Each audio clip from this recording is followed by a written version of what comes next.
Well, now that the small kits are done, we're moving on to a larger scale. Today we're going to give a quick walkthrough of the parts breakdown for the Anigrand Buran kits. And I say kits because there's two kits involved here.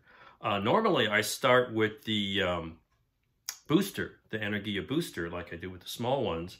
And so let me show you what happened there. I have a little misstep. Here's that kit. And it, I bought these 10 years ago when we had an IPMS National here in Phoenix. And it comes bagged up. And I had never really looked at it closely until, oh, look at those neat parts, So now I start taking it apart and checking things.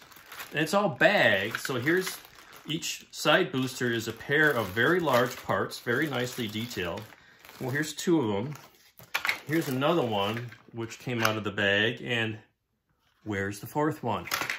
Well, there was no fourth one. So, I don't know, I never had the fourth one, so I don't know if it, I bought it from a reseller. I don't know if he got it lost or who knows. Anyway, I've been in touch with Anigrand. I'm going to see if I can get some replacement parts. So, we move on to the orbiter. So, the orbiter breaks down. Pretty decent breakdown, and I've started cleaning things up, actually, even working on the interior. So we got two fuselage halves. They had a little warpage, but I've got them to where they're pretty good fit. These kits are actually pretty decent. They go together well. The detail's nice. For a resin kit, it's very smooth resin. No pinholes. I'm gonna glue the payload base shut, so none of this is gonna show. It comes with a couple little robot arms. So you got that. You got a little interior compartment.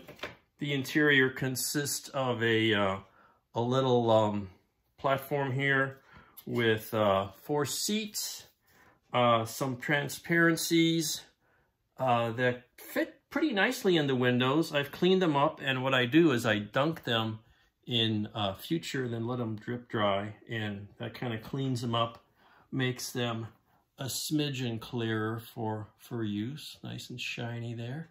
And so those should be ready to go.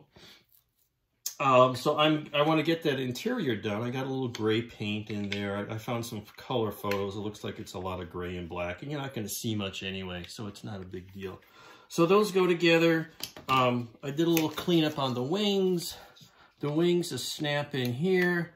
Pretty decent fit. There'll be a little trimming and putting, but not bad.